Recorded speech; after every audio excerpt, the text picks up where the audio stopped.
You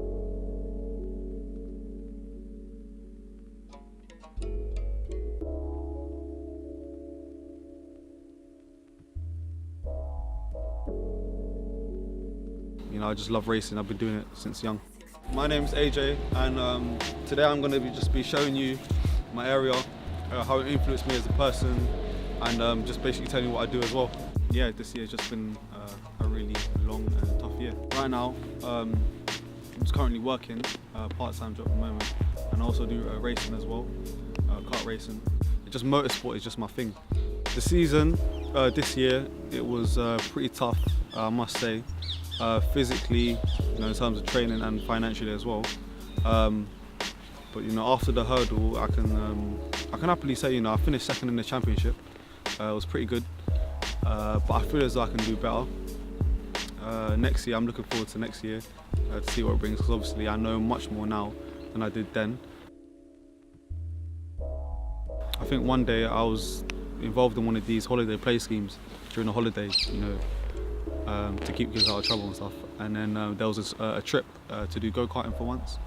And then I think I convinced my mum to go. And yeah, I tried it out once. And ever since then, I liked it. You know, I started off in corporate karts at first. I was just racing those just for fun. And then because I still kept liking it, I just decided to, you know, compete in, you know, some small activity events. And then as I got a bit more serious with it, I decided to, you know, buy my own kart and compete in championships and do a couple of races. It was pretty hard doing it during A-levels in school at the same time, but because I just finished my A-levels last year, this is the first year that I was able to compete in a full championship. So my first championship to compete in second and, you know, finishing second is pretty good. Yeah, at the moment I'm just basically funding myself. So I just pay my mechanic, you know, just a monthly fee per month, and then he just provides for me the services that I need in order to compete. It's pretty expensive though. In terms of being able to balance the working and the racing as well, it is a pretty hard balance, because at the same time, even though you're working a lot, you've got to make sure that you fit in the time to be able to train as well, because it is a sport at the end of the day. And you do need to train for it. Funding wise though, it is pretty hard. You need to make sure that you're really good with your money at the end of the day, because if you're not, then you basically won't be able to race. Yeah, so this is my block where I used to live. My flat was right there. Let me actually see if I can actually bring this. Yeah, it's closed. I can show you where my room was. But yeah, this place was pretty cool as well. I even had people who lived in the same block as me. We used to go out. My other friends as well, they used to live in just like block down there. We used to just ride around on scooters. And yeah, it was literally, my childhood was just riding on bikes and going out, really. Yeah, everything's just got... Actually, things haven't actually changed that much. You know, that's the interesting thing. Mainly just places outside, kind of like Canary Wharf, London Bridge. That place has changed. And yeah, this is where we used to play football all the time. Right here. So that was my flat. That was my room. Sorry, just right down there where those plants are.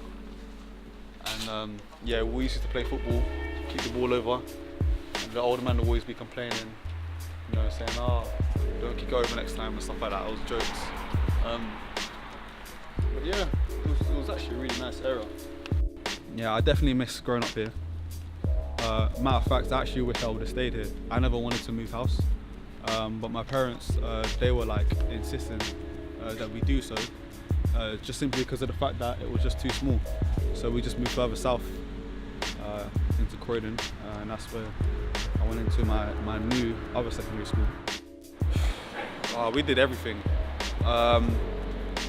Mainly, we were just playing around, going library, football clubs as well, and yeah, also going to friends' houses. I remember one of my friends as well, he lived like right next to the underground station, and his dad, he actually built the house there. He was an architect, but they've moved away now. I think they live in Dubai. Yeah, well, I don't think I'll ever see him again. In terms of my aspirations, I do want to be able to compete at the highest level of racing. So I do, want to get into Formula One as well, and also the WEC World Endurance Championship. I'm really interested in that as well. Funnily enough, I actually never watched racing as a child. I was just into just cars. I only ever started to actually, watch Formula One when I was in secondary school, like year 9, and that's actually when obviously I discovered Lewis Hamilton, got to know him a bit more. In terms of how Lewis Hamilton was able to influence me, I'd say he's a pretty good ambassador in the sense that he's really professional, and he does his job at the end of the day. Even with all the media about him, doing all this celebrity stuff.